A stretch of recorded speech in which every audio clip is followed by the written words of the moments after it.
Hello and welcome back to another edition of the It's Not Orange podcast.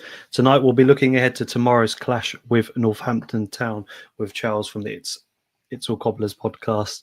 And we will be looking forward to hearing about them and looking what we've got to face against an injury-stricken Blackpool side and injury-stricken Northampton side. We'll also look ahead to the recent news of the takeover potentially, and other news that's hit the club recently.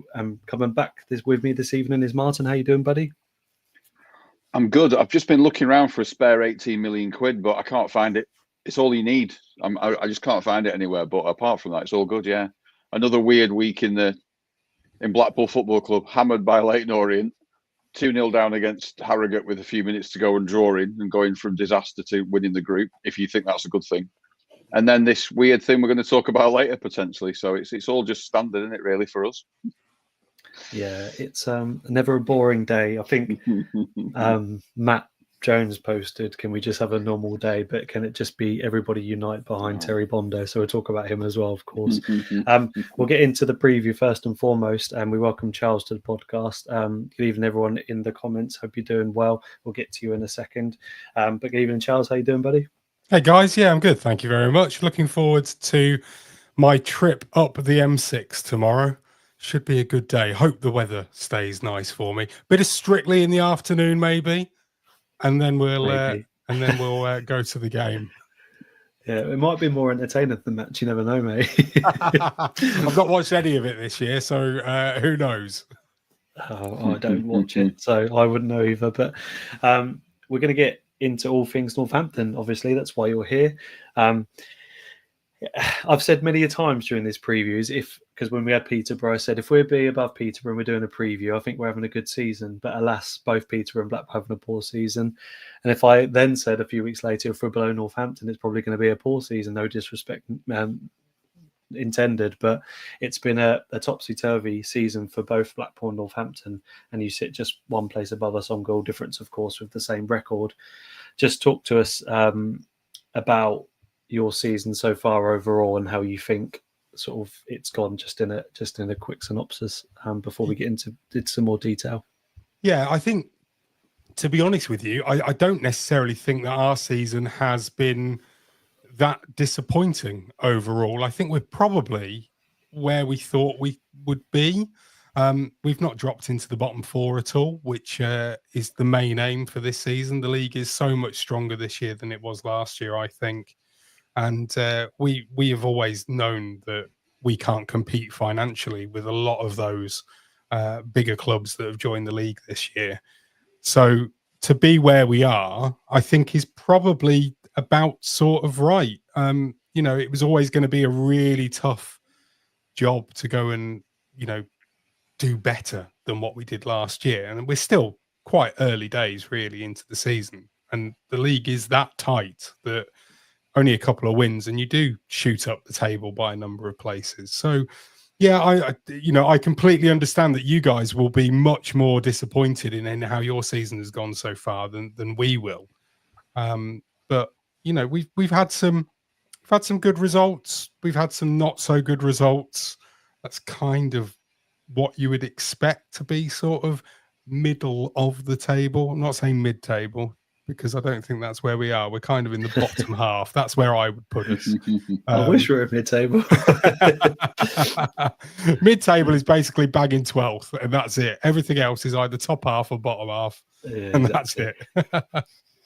Right, just quickly then, we'll talk about, we usually do with our guests, just talk about last season, because when we last spoke to you, it was about obviously keeping your place in League One, and that very much is the aim most seasons. Now, you did that, with Bells on 14th place, 60 points, a little bit of a disappointing end to the season, but nonetheless, survival was all but confirmed then, and you could kind of relax a little bit with the squad depth you've had and relying on a few players to sort of get you those wins. But you've somewhat builded a consistency under John Brady, which we'll come on to in a minute. But were you happy with last season, considering you weren't in a relegation battle? Oh, absolutely. I mean, last season, I think just the same as this season, to be fair, all the pundits had us being relegated. I think there was literally only one of the sort of the national podcasts that look at the whole leagues and everything like that. There was only one of them that actually had us staying up. So realistically, we surpassed expectation last year by quite a distance. And you are right, early sort of maybe February, March time, we kind of solidified that League One status for another year. And at that point, we did relax. And then we did sort of just drop off. The form, dropped a little bit. And there was one point, and it wasn't mostly serious. There was one point where we were going, could we make the playoffs? Could we have a little push? Why not? Well, you started to play some really nice football and building. If you weren't if you weren't winning, you were drawing. You were never losing, were you? And I forgot how many games it was unbeaten, but I think you sat around 10th, just a few points away with a game in hand at one point. And I was just like, you and Leighton Orient could be the surprise package at some point. But I know the depth had a real issue with that push.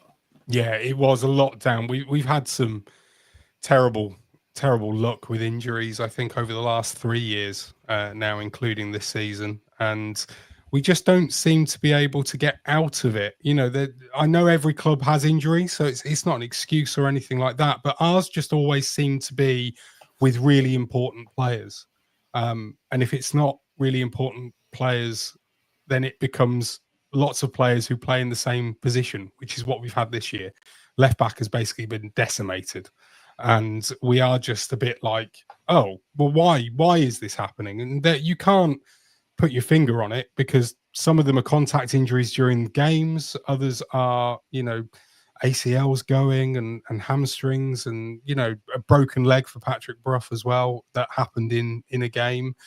You can't legislate for those types of injuries. So there is no one thing. It's not like everybody's getting injured on the training field and therefore there's something going wrong in training. There's obviously an element of, potentially the types of player that we sign. John Brady loves an explosive, strong player, and those are therefore the more likely ones to get a muscle injury, just due to the nature of their physique and the challenge that there is on them as footballers. But I do think that last year we tailed off that little bit, mostly, I think, because it was hard to keep the incentive there for the players to keep going. Now, don't get me wrong, if we were footballers, you like to think that you would just be going out there and giving it your all every single game. And I'm 100% certain that every player does that regardless.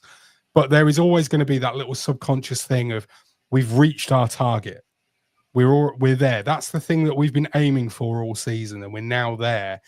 So you just kind of just do relax a little bit. And sometimes, when you get to the end of the season and maybe you're playing a bit of a dead rubber against another team that's in mid-table with nothing to play for, sometimes you'll get the worst game that you've ever seen because both teams are just meh on the day. And sometimes you get a cracking game because both teams are just relaxed and they're just playing football for fun of it almost. And they then show off everything that they can do.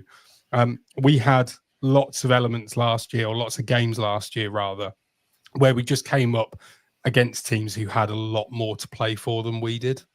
And therefore they just had the edge and they might just get that goal that saw them through. I wasn't, at the time, I remember being a little bit annoyed about it and being like, come on, we really had a chance to finish even higher than we did. And we were 12th for an awful long time. We flirted with 10th. I think we were there for maybe 2 weeks. Dropped down to 12th, which seemed to be the place that we were sort of sticking in. And then on the last day, we dropped down to 14th, which was a little bit disappointing. But, overall, you can't be upset with that as a season for the Cobblers, really, in League One, first season back. We know our kind of place. We want to, of course, go better and to improve every single year. But you've got to take into the context of the rest of the teams that are involved in the league and what's going on and the run of games that you might have. I think we've had a fairly, difficult start, really. We certainly did early doors.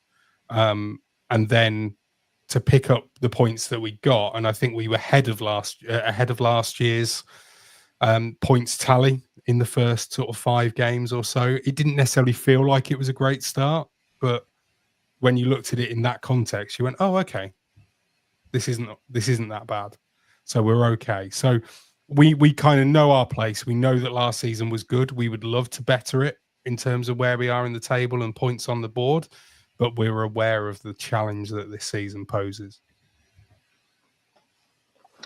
So obviously, I remember last year we talked about John Brady and how highly thought of he was, and what a great job he's done with you guys. I don't even need to ask the question. He's clearly still the right man for you guys. But has there ever been any talk of him being poached, or are you grateful that he's still there? Do you expect him to carry on? So if you have another mid-table season, let's say, and you're comfortably in League One, does he stay? You know, are you concerned about him, or what's the situation with him?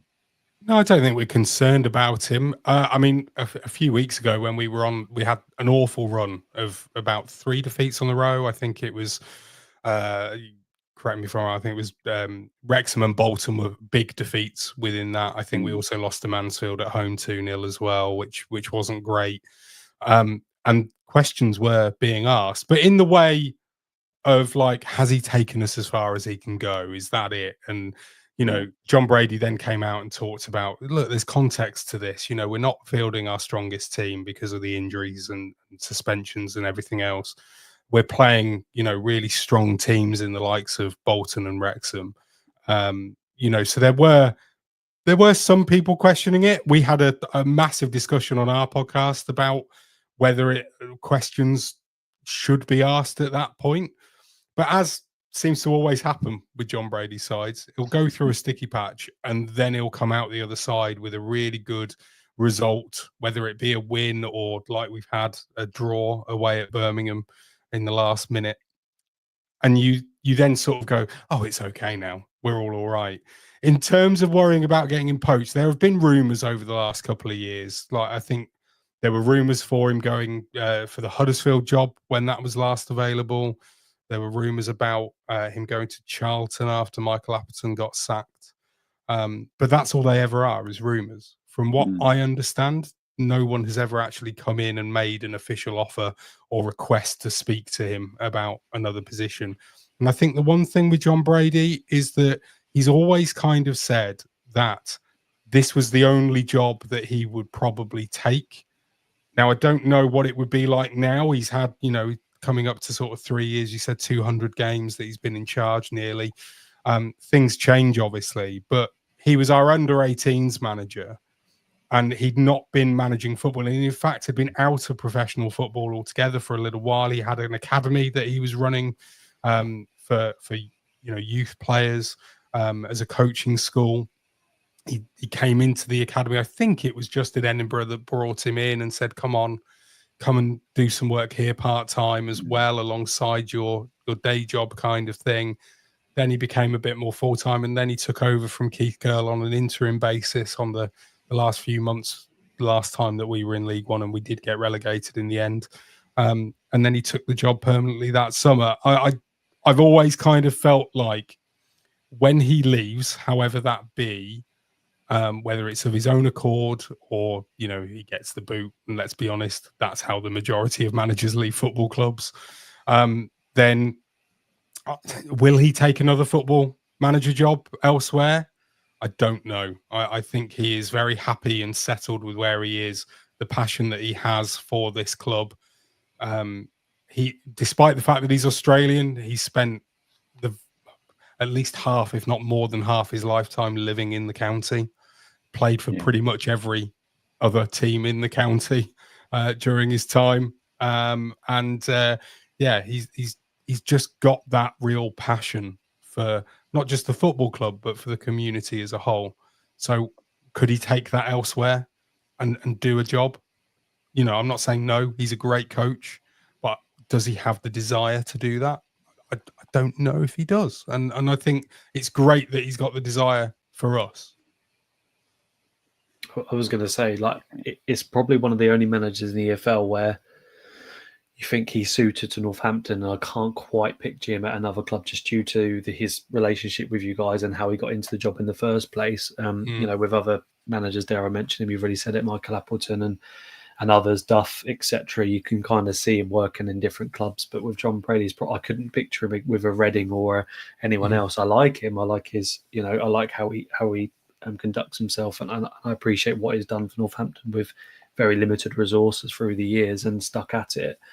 So yeah, I think it's relationship made in heaven, and has made you, a much more consistent side. And despite the yo-yo years, you're starting to build that consistency. And like you said, if it was a weaker league this year, you could probably see yourself pushing into that top half. But there's so many good sides in it now. League One's becoming like a diluted championship. I know they're the league directly below, but there's so many big teams over the last 3 or 4 years in League One that the likes of Northampton's generally as an overall do struggle to stay in the league. So it's good to see you with that consistency in there. Yeah, I'd like to see you still say that you like the way that he conducts himself after tomorrow. If he starts shouting at the referee or the fourth official, quite a lot of fans seem to turn around. They'll see him actually on the touchline and then go, "What a naughty word." Don't like him at the end at of the all. day, you got to show that, haven't you? If you just stood with your hands in your pockets, a bit like our previous managers in the past, like Michael Appleton just stands there with his hands in his pockets. He doesn't move during the game. You don't want to see that, do you? You want to see a bit of interaction. So as long as you're not overly, Steve Evans as an example. He's halfway there, I reckon. On a scale of being really nice up to Steve Evans, John Brady is in the middle. He's getting towards it, but he's not anywhere near it yet, if that makes sense. We'll come on to your season so far, but someone has put into the chat, Martin, it's probably to you. Would you say that Blackpool's reluctance to settle on and stick with a manager like Northampton has done over the years cost us dearly? Personally, I don't think it's cost us dearly, but we've had promotion to the Championship. But I think the time come naturally with the likes of Appleton and Critchley. But I don't know how you feel about that. Well. There's only no, I don't think it's affected us at all, because they were for a reason, weren't they? It wasn't working. At least it wasn't working to where we thought we wanted to be. So, like I said, we've said it so many times. I was so disappointed that Critchley didn't work out second time round, but it was probably never ever going to, was it? So, a smart, clever coach, but lost his way a little bit. But yeah, some stability. Like I said at the top of the pod, some stability like Northampton have got would be great, but you can only have stability, and you can't stick with the wrong guy, can you? If the guy's, like Northampton didn't stick with Keith Curl because he's the wrong guy, wasn't he, for you? Ultimately, he was at the time. That was it. So it's just a merry-go-round sometimes, isn't it? And you're lucky if you do stick with somebody that lasts a long time and does it. But it's so rare these days, especially at this level. It's just chop and change every 18 months, 2 years, isn't it? Shame, but it's the way it is. No, I agree. I think I know comparing a massively different club, but even like Chelsea, when they're successful, they still chop and change because they feel it's the right move, the next move. And some clubs are just like that. I like to think we chop and change to be successful, but we've been more reactive than proactive, I suppose, over the years. So I think the short answer is no to that question, but thanks for getting it in. Charles, I want to talk about your season so far. Like we are so directly in correlation with each other, the same points. You've just scored less and conceded less than us. But you've had some notable games this season. So Huddersfield away was a fantastic victory, as it was for Blackpool. Crawley at home 3-0. They're a good footballing side, and whilst I appreciate they're not ridiculously strong, they've played some really nice football this year, and that I believe they've taken a lot of teams quite close. The likes of Bolton, they beat us comfortably on the first day, even though it was 2-1. They did play some nice football around us. But more recently, you've drawn to Stockport, and in the last game, Birmingham.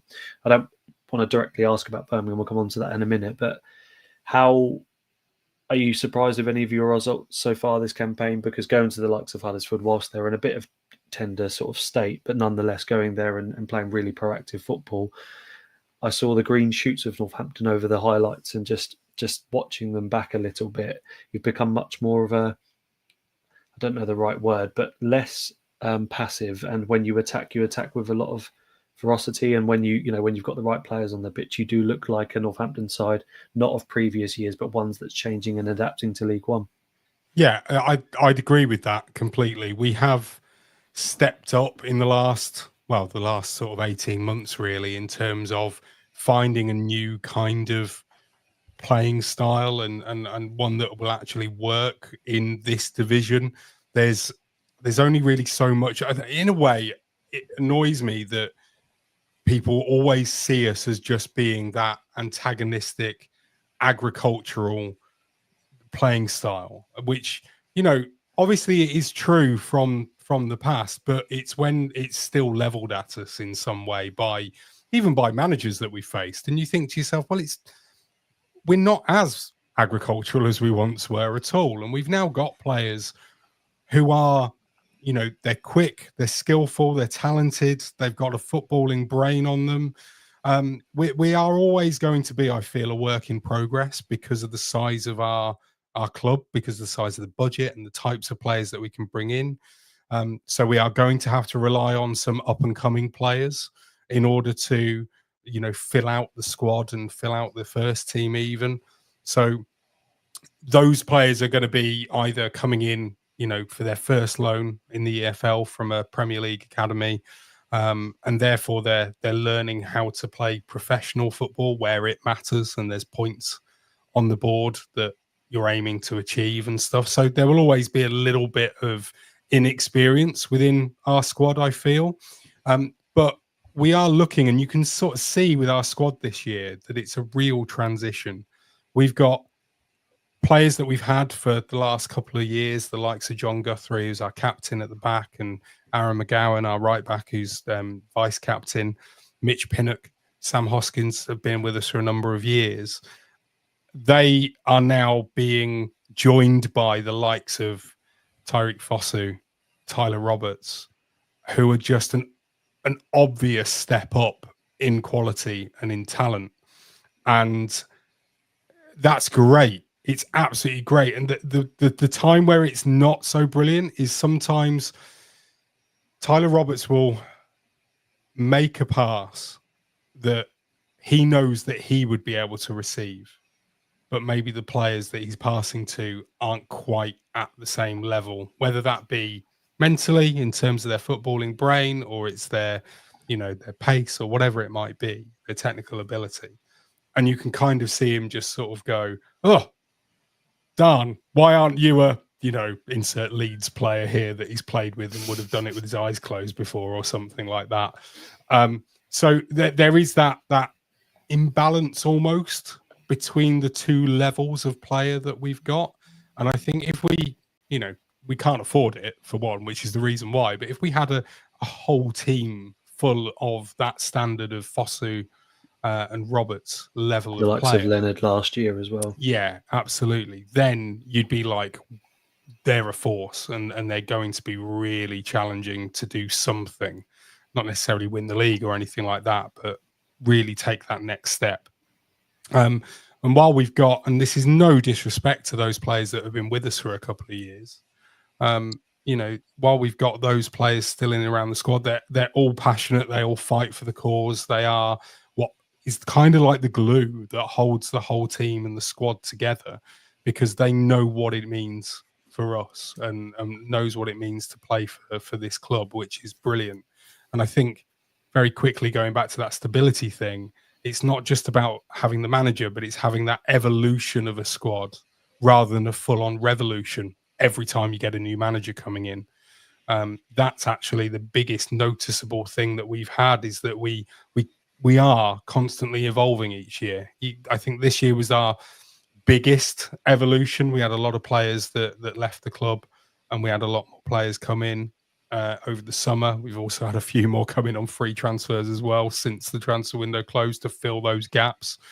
But I think that it's going fairly well this season. You're right to sort of single out that Huddersfield game. I thought we were fantastic that day. Clinical was the word I'd use. Yeah, very clinical in attack. But we were also just so strong in our shape, and everything went right. The game plan was spot on, and then the execution of the game plan just was brilliant. And you did think to yourself at one point, before the game, we were all like, anything we get from this one is going to be a bonus. And it turned out to be a proper bonus, because we got an unexpected win. Not many people will have had us on their acca to go and get a win. I'm sure we spoiled a few people's bets that weekend. It was a really good performance, and we've had a couple of decent performances. You know, Barnsley away for at least half of the game anyway was a good performance. We were 2-0 down and came back to draw 2-2, which was a good performance. That Crawley game, I think the Crawley game was one of those games where it was just a bog standard win.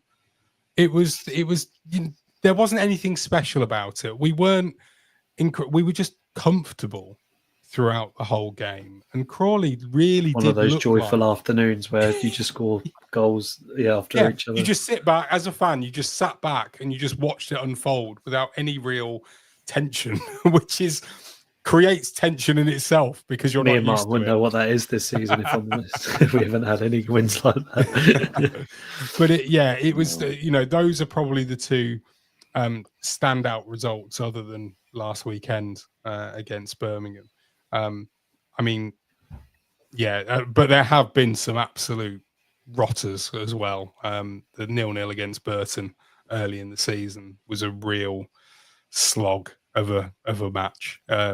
Wasn't great, and you kind of came away going, that's not particularly, if you'd turned up to Sixfields for your first ever game to watch that, you probably wouldn't be coming back for a while.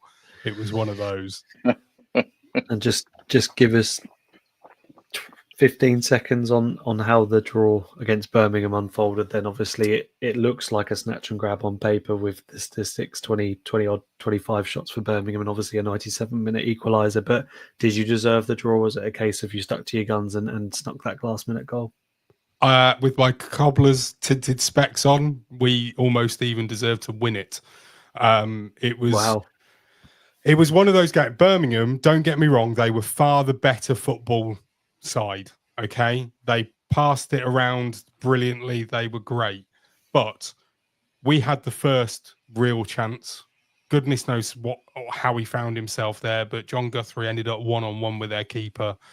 If that was a striker, it would have gone in the back of the net. It's kind of the wrong player in the wrong place at the wrong time, but he could have scored to put us 1-0 up. We had a really good chance from a header that just went, that was saved, I think, or it came off the post. We had one cleared off the line in the second half as well. And then, of course, we actually had the goal that happened right at the end. They were all bark and no bite, Birmingham, for a long period of that game.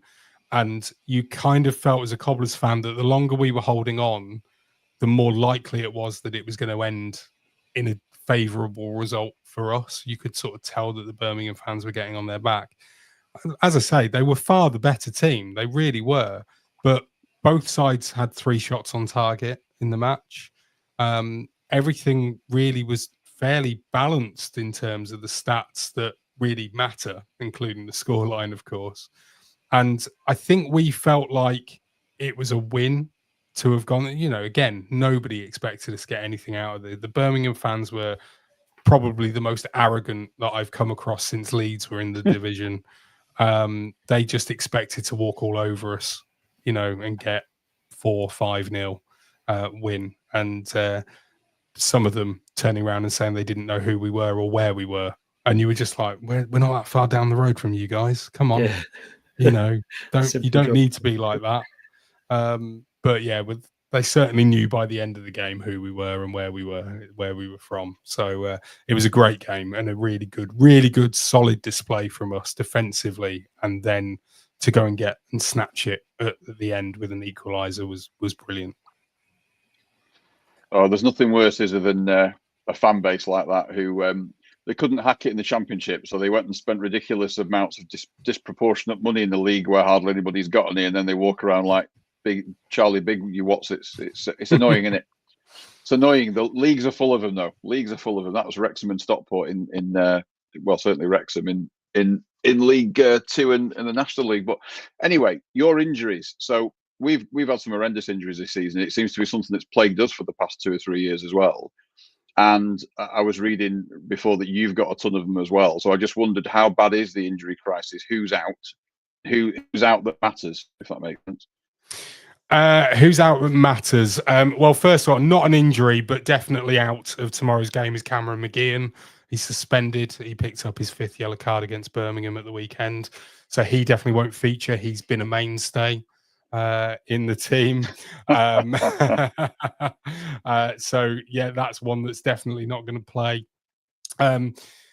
Ones that matter, it's hard to say. Ones that matter, Tom Eaves is probably definitely out. I still don't quite always know scores exactly against what's us. happened. Yeah, he Always scores against us, Tommy. Stockport, he got it wasn't on purpose or anything like that, but he got a shoulder or an elbow into either his eye socket or his cheekbone. He's going to be out for a few weeks, so he's not going to be available tomorrow, I don't think. Mainly it's our back line, and that's where we're really struggling at the moment because of the fact that, as I said earlier, left back has been a real problem this season. Patrick Brough broke his leg. Who else have we had? Luke Mbete, who we had on loan from Man City, or have on loan from Man City. I think he's done his ACL. He's had an operation. The left back, every left back that we have had, apart from the current guy, Nestor Guinness-Walker, has got an injury. That is the way that it is. So we have one left back available, and that is it. And it's just been horrific. Jordan Willis is possibly still out. We haven't really heard much about his progress. He's a little bit injury prone as such. He will pick up an injury every now and again and be out for a good few weeks. So we are down to essentially a choice of John Guthrie and Jack Baldwin in the middle of our central defence.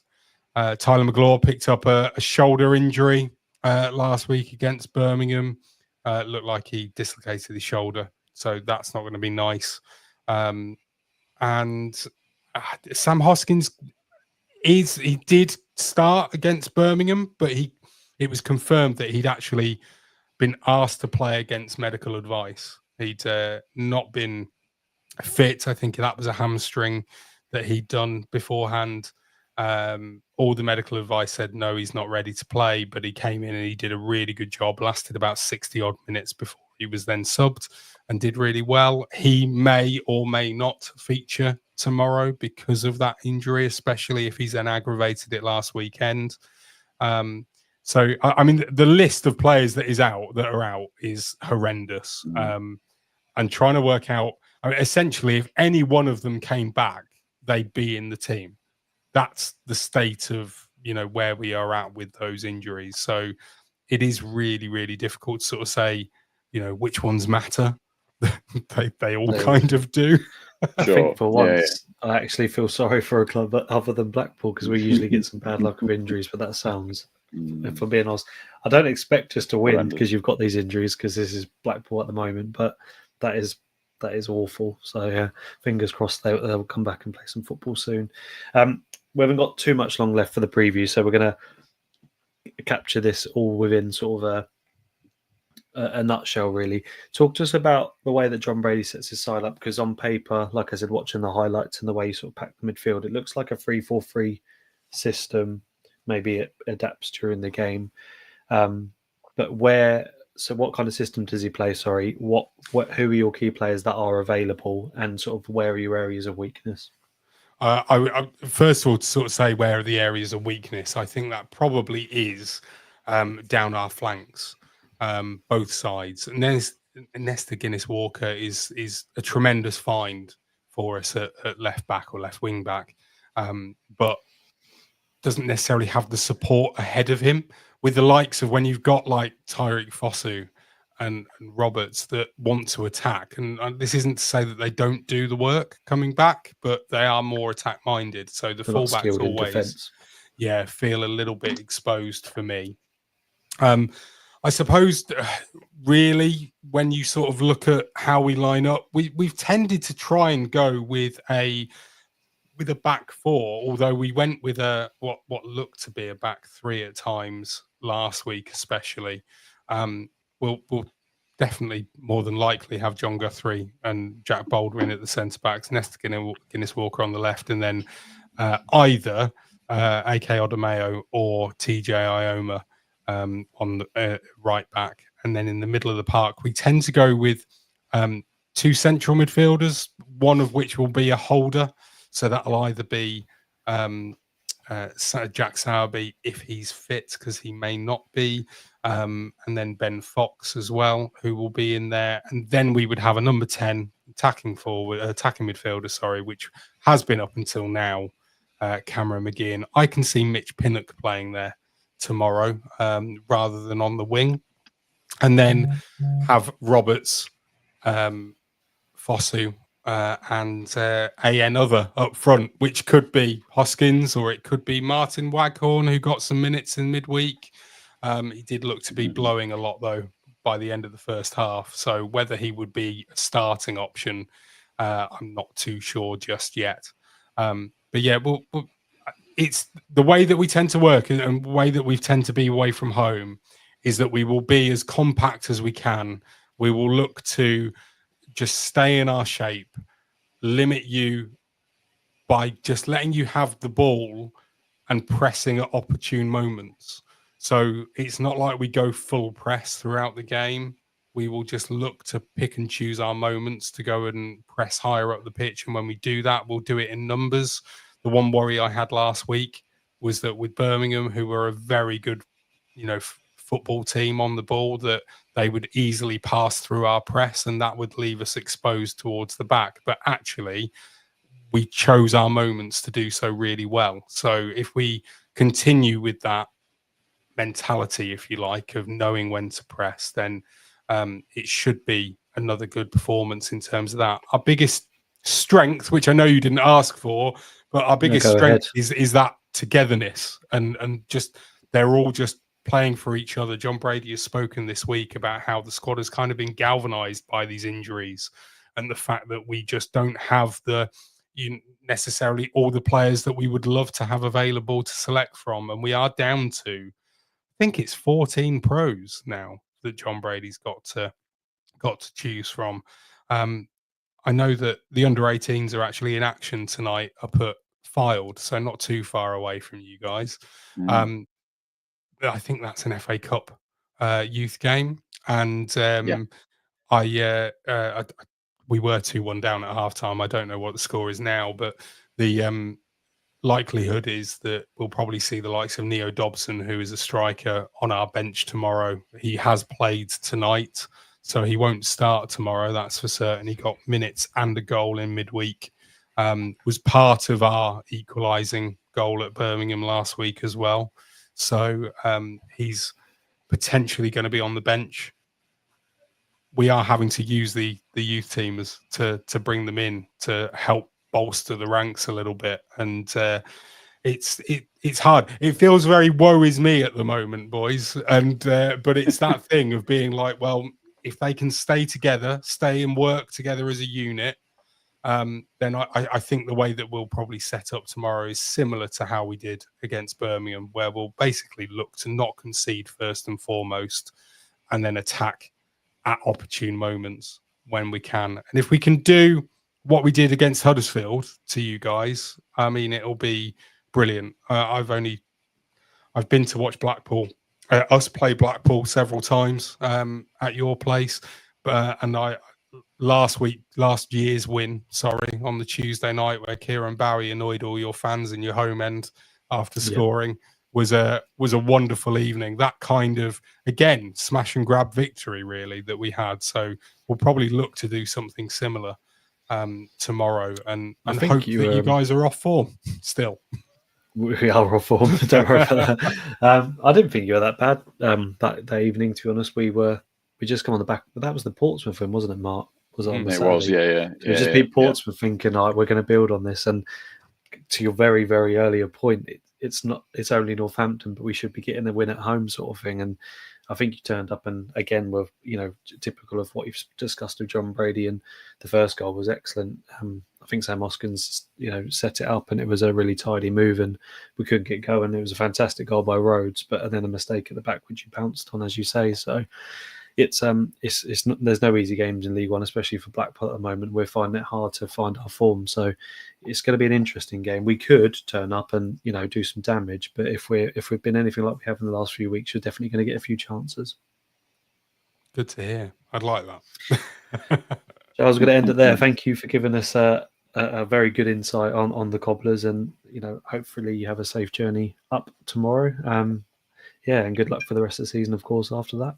Thanks very much, guys. Always a pleasure. Take care. Take care, mate. Mark, where do I start with Blackpool at the moment? I hate to say it, but in the last 5 games, we sit bottom of the league. We have our problems defensively, as we saw at Leighton Orient last week, and it seems to be getting sort of worse and worse. And I hate to be that pessimist, but at the same time,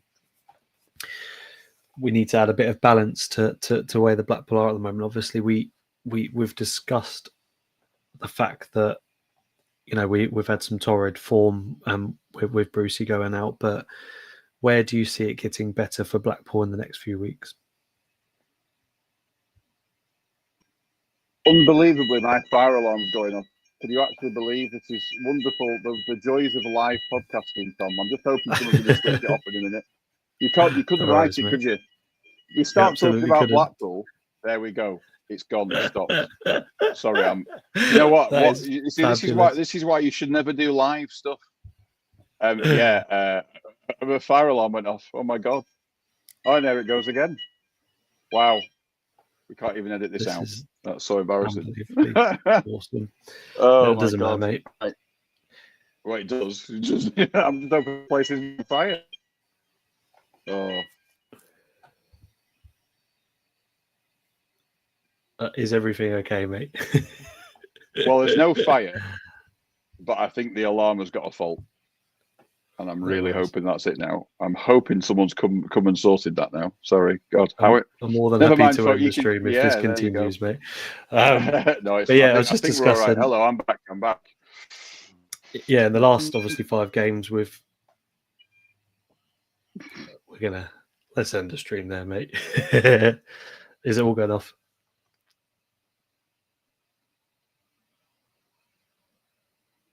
I'm hoping it's. Never mind, mate. These things happen.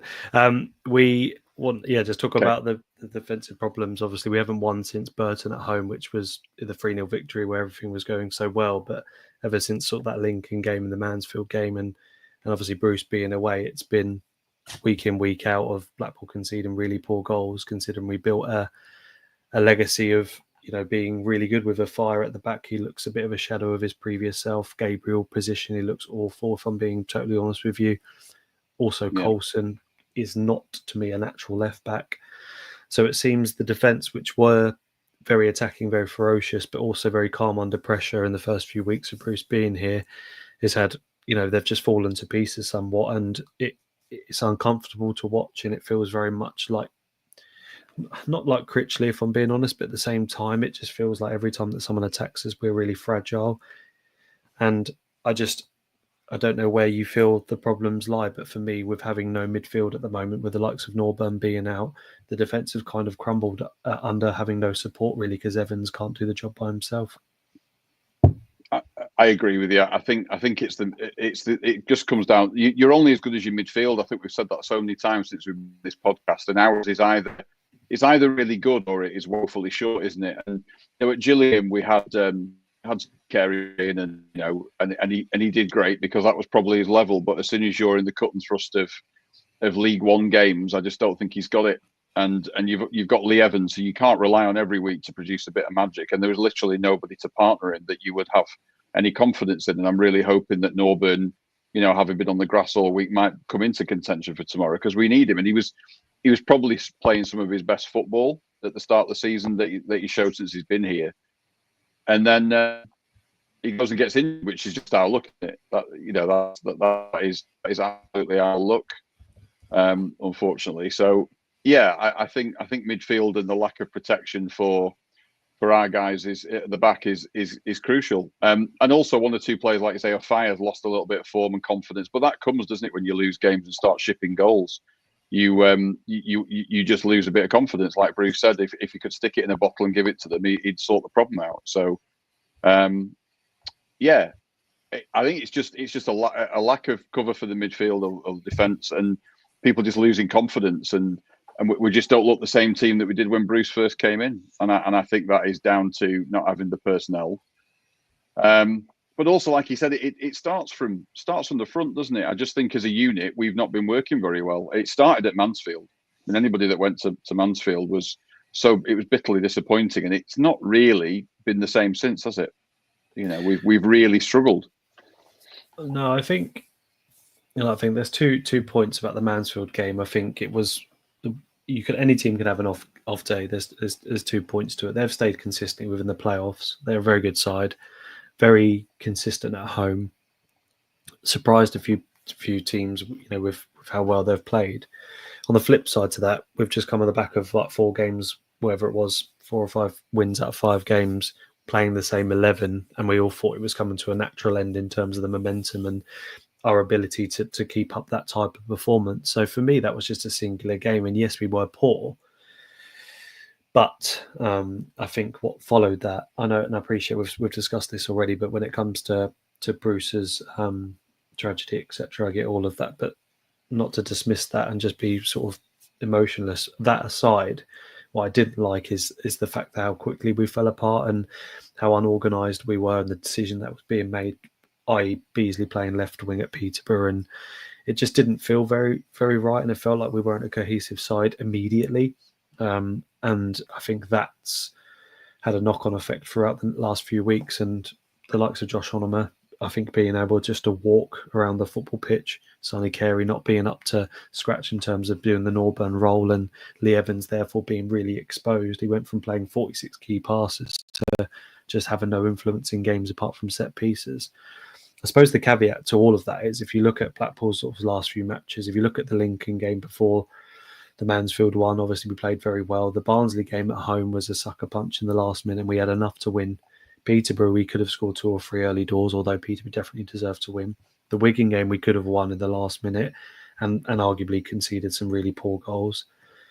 We had the Liverpool in the EFL Cup, which was poor. Then the Leyton Orient game. Now, despite the result and how quickly we crumbled, we had the Ballard chance, we had the Joseph header, we had chances within the box, and it's in those moments where we're not playing very well as a team. If we're not scoring goals, we're ultimately getting quite punished for the poor performances. But if those goals go in, those chances go in, that Ballard then turns into a goal or a hat-trick just because he's young and he needs that sort of confidence.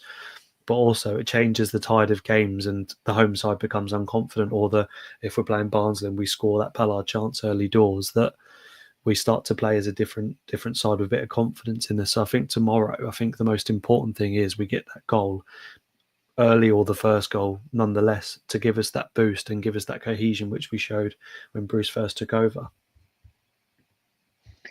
I think we're just not good enough in both boxes. That's quite simplistic, but we're not good enough in both boxes. We're not ruthless, apart from Joseph. I mean, even Joseph will miss chances, but there's nobody to come in for him, is there? There's literally nobody to come in, alongside him, that's done it consistently. You need someone else chipping in with goals, and we haven't got that. And again, at the other end, mistakes are being totally punished. And I'm definitely against Leyton Orient from the highlights that I saw, and because I heard the commentary on the way back, a lack of physicality, and sometimes you just need to go down to the basic level of what League One football is sometimes, which is a bit of a slog, and sometimes we're just not. We're either up for it, or probably more likely we're not equipped for it, which worries me. But then I believe if Steve Bruce had been here in the summer, he would have equipped us for it.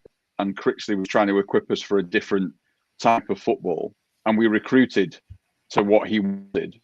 And it would have been interesting it'll be interesting to see in January what Steve Bruce does. And I'm sure that he's going to ship some of these guys out. He has to. We've got too much dead wood in that squad, and he will know that. He hasn't signed any of those players, has he? I mean, even Onomer was there before he got there. So it'll be a big shake-up in January, because I don't think he's got, across the board, he hasn't got the kind of characters that he needs or wants. So we just have to make do what we've got. Do you think, I know he's very experienced, it's probably the most generic word to describe Steve Bruce's, but the lack of ability to change formation in the recent weeks is quite scary, because even he said in the interview yesterday, which I thought was very good on BBC Lengths, thought was very honest, and I saw again green shoots of positivity from him, but I think the lack of change in formation or change in shape within a game just to suit us a little bit. So we haven't got that many good midfielders now. So why not play 3 in midfield and boost that midfield a little bit with wingers rather than just playing that straight 4-4-2, which clearly wasn't working for us? Do you think Bruce has got that in him, or do you think I suppose the question is, do you think he's back now, and do you think he'll be willing to sort of change it and be a bit more aggressive in what he does? Because I think the last 3 games he's been there or thereabouts, but he's back giving interviews now. He's probably back in the swing of things a little bit more, and he seems to have the bit between his teeth, regardless, in regards to how he spoke when he first took over. Now, like I said, previous weeks aside for him, which was horrible, you can't account for those things. It would have rocked us, especially with Albie Morgan sort of news as well. I think now is probably the turning point. Tomorrow feels ridiculously big. We sit 18th in the league, and 2 or 3 wins can push us back where we need to be, but a couple of losses, including tomorrow, and we are literally in a battle to survive with sort of 18, 19 games played.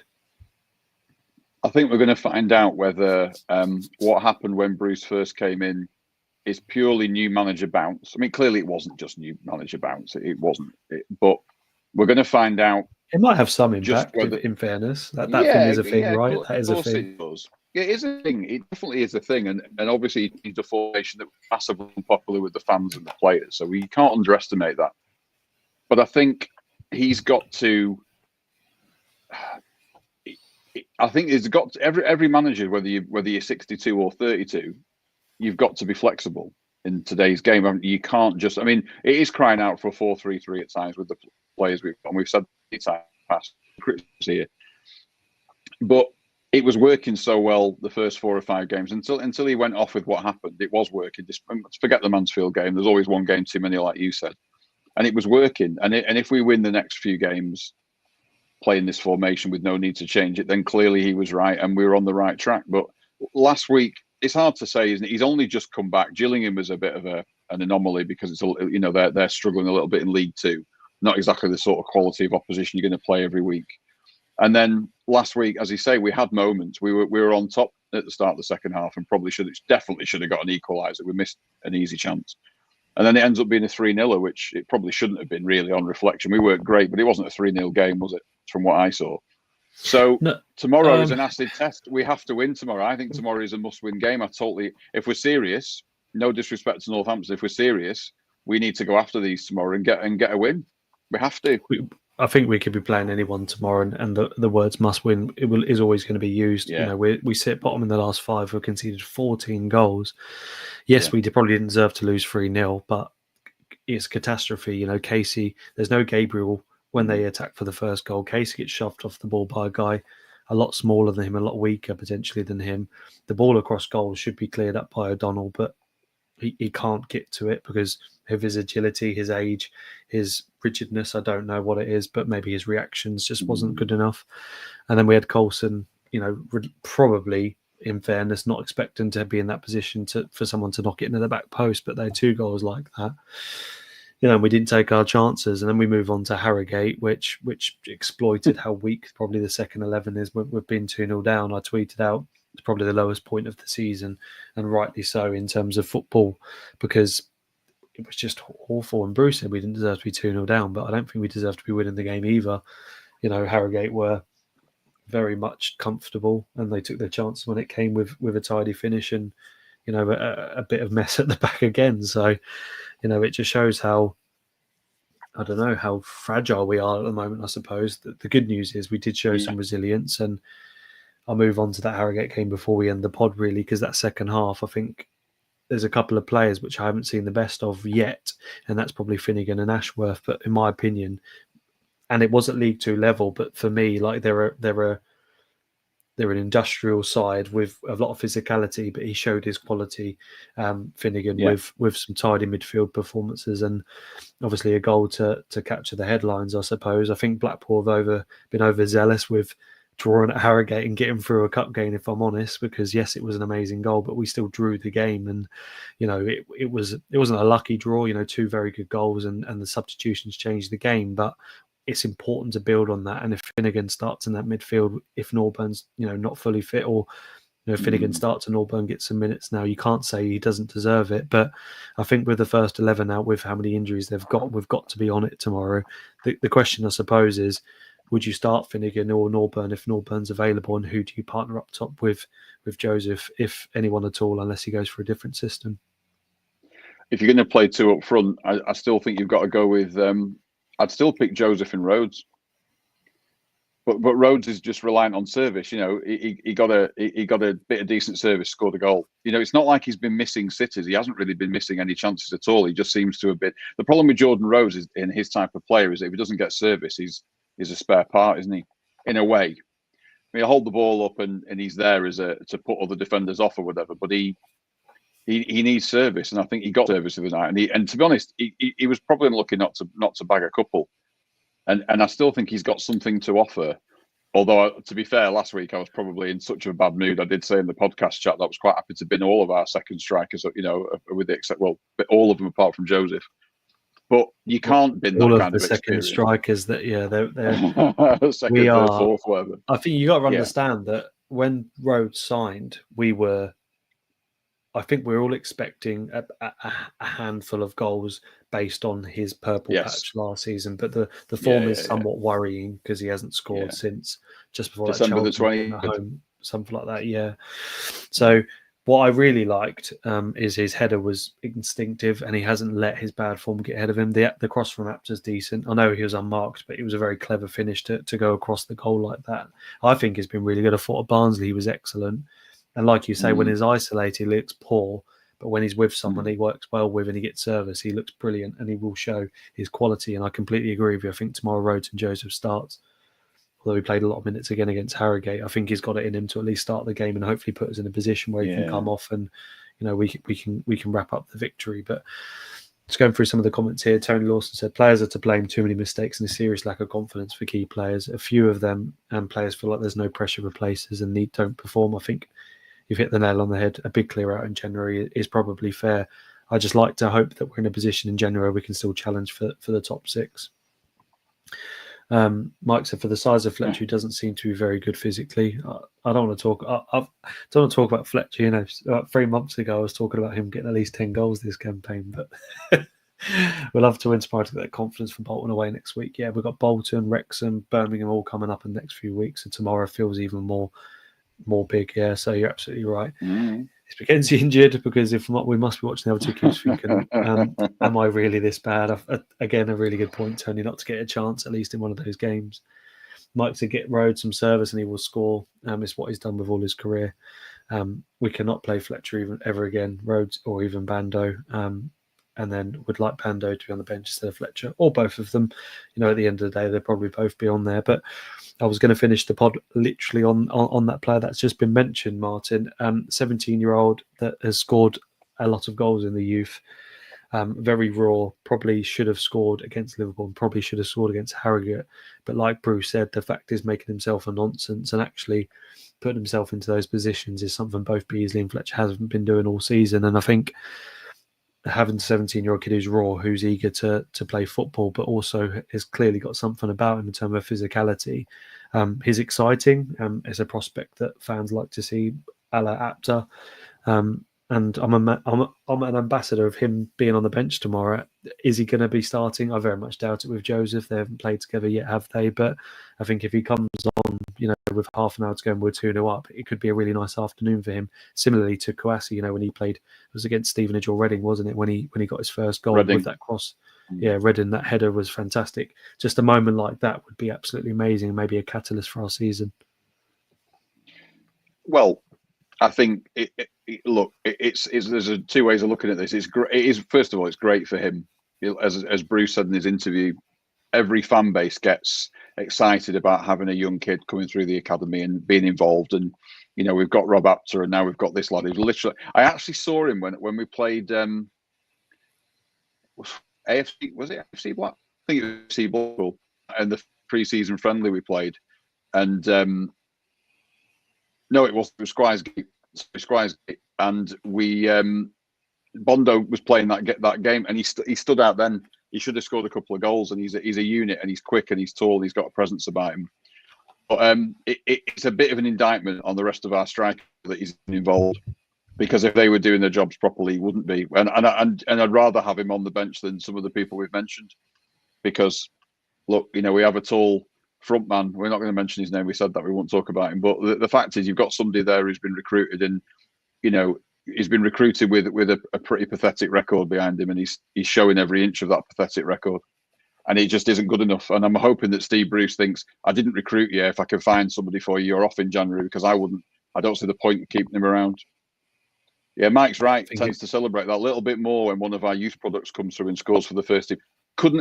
Honestly, we were there at Harrogate, weren't they? They were delighted that he got on against Harrogate and played. So I'd love him to be involved tomorrow and have some sort of part in it, or a little cameo and score a goal or set one up. It'd be brilliant, because it means that little bit more than somebody that's coming, with 8 clubs behind him, and it seems to be here maybe just because nobody else wanted him. I don't know.